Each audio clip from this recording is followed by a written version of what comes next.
বন্ধু এদিকে তাকাও তুমি। এই আজকে তো আমরা এখন কোথায়, ঢাকা বিশ্ববিদ্যালয় গ্রন্থাগারে। তোমার প্রেডিকশন কি আজকে নির্বাচন কি সংসদে কে যাবে? ওই হাসনাত ভাই চলে গেল না, ওই একাই কাপাই দিবে। এটা তো আমরা অবশ্যই বিশ্বাস করি, বাট হচ্ছে কোন সব দল যাবে? মিলায়, হ্যাঁ, কে জামাত নাকি সংসদ BNP? নির্বাচন করবে, মানে নির্বাচন বলতে সংসদ গঠন করবে। বিএনপি যদি ভালো করে, মানুষ যদি বিএনপি ভোট দেয়, ধারে শেষে ভোট দেয়, সেক্ষেত্রে এমনও হইতে পারে যে 70% বিএনপি গেল। আচ্ছা, আমরা আর আমাদের 30% যে আসনে জামাত বর্তমান আছি ঢাকা 8, এটা নিয়ে তুমি পাটোয়ারি ভাই এবং মির্জা আব্বাস কি বলো তুমি? এখন পাটোয়ারি ভাই হলো যে আমার বিশ্ববিদ্যালয়ের হলো সিনিয়র, তো আমি অবশ্যই যাবো যে পাটোয়ারি ভাই আসুক অবশ্যই। আর হাসান আব্দুল্লাহ ভাই অলরেডি আমরা জানতে পারলাম যে অলরেডি তো উনি চলে হয়ে গেছে, তো ভাইকে নিয়ে তুমি কি বলো? এখন পর্যন্ত একটা কেন্দ্র হারায়নি। এখন কয়টা বাজে? এখন হলো মোটামুটি ডান, এটা হবে sure। মোটামুটি উনি চলে গেছে, এটা শিওর। তুমি কি বলো ভাইকে নিয়ে সংসদে গেলে কি হবে? সংখ্যা পুরো কাঁপিয়ে দিবে। দুর্নীতি সাদাবাজ টাকা পকেটমার ছিনতাই রাহাজানি কিছু থাকবে না অবশ্য। হ্যাঁ, এমন ভাবে থাকবে না, এগুলো কে দরকার। বলছে? পৃথিবীতে হলো পৃথিবীর সৃষ্টি লগ্ন থেকে আছে ঝামেলা ছিল। তবে কম থাকবে, অনেক কম থাকবে। ঝামেলা পরবর্তীতে থাকবে, কিন্তু এবং যারা 20 বছর আগে বাংলাদেশ ছিল, বাংলাদেশে যে ঝামেলাগুলো ছিল এখনো আছে, আগামী 20 বছর পরেও থাকবে। সবচেয়ে বড় কথা হলো মানুষ সচেতন হয়েছে। এখন মানুষের মধ্যে যে অ্যাওয়ারনেসটা, এটা অনেকটাই বাড়ছে। এটা সবচেয়ে বড় কথা, মানুষ সচেতন হয়েছে। এখন মানুষ আর ওই প্রতীক দেখে ভোট দেয় না। হ্যাঁ, সবচেয়ে বড় কথা, মানুষ ব্যক্তিত্ব প্রতীক দেখে। ভোট দেয় না।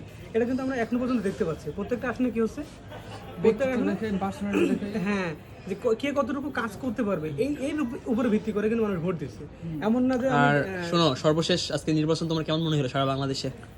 এটা তো চাই, বিগত এটা তো 18 দরকার, বছর এটাই তো দরকার। পর আমি আমার জীবদ্দশায়, আমার এই 24 ইয়ার্স, 24 আই এম 24, তাই না?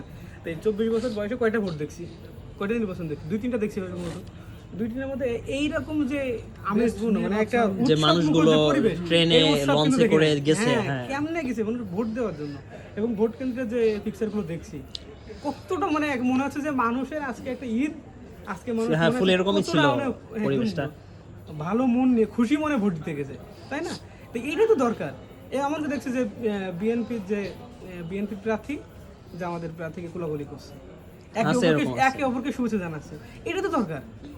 বাংলাদেশ তো এরকম মেথডের তো চায়। আমরা আশা করি বাংলাদেশটা চেঞ্জ হোক, হ্যাঁ, ভালো বাংলাদেশ বাংলাদেশ হোক। পরিবর্তন হোক। 24 পরবর্তী বাংলাদেশটা হ্যাঁ, যেরকম সর্বোপরি বাংলাদেশের ডেভেলপমেন্ট যদি ডেভেলপ করতে যায়, তাহলে এই ধরনের মানুষজন তো সংসদে আসাটা জরুরি।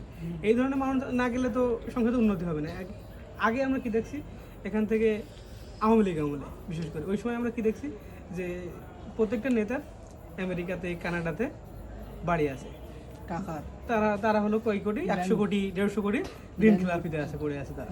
তবে এবার নির্বাচনে বিশেষ করে অনেক প্রার্থী টাকা চাঁদা, মানে চাঁদা বলতে জনসাধারণের টাকা ওঠায় এটা ক্যাম্পেইন করে টাকা নিয়ে নির্বাচন করছে অনেক প্রার্থী। আছে না এবার হাসান আব্দুল্লাহ, তারপর হচ্ছে যারা আছে আর কি, যারা কি এর আগে কি দেখছি আমরা, যে আমি সাপোজ রকিবুলের কাছে গেলাম, রকিবুলকে বললাম যে ভোটটা ধানের শীষে দিও, 1000 টাকা গুঁজে দিলাম, কিংবা ভোটটা নৌকায় দিও, 1000 টাকা দিয়ে দিলাম।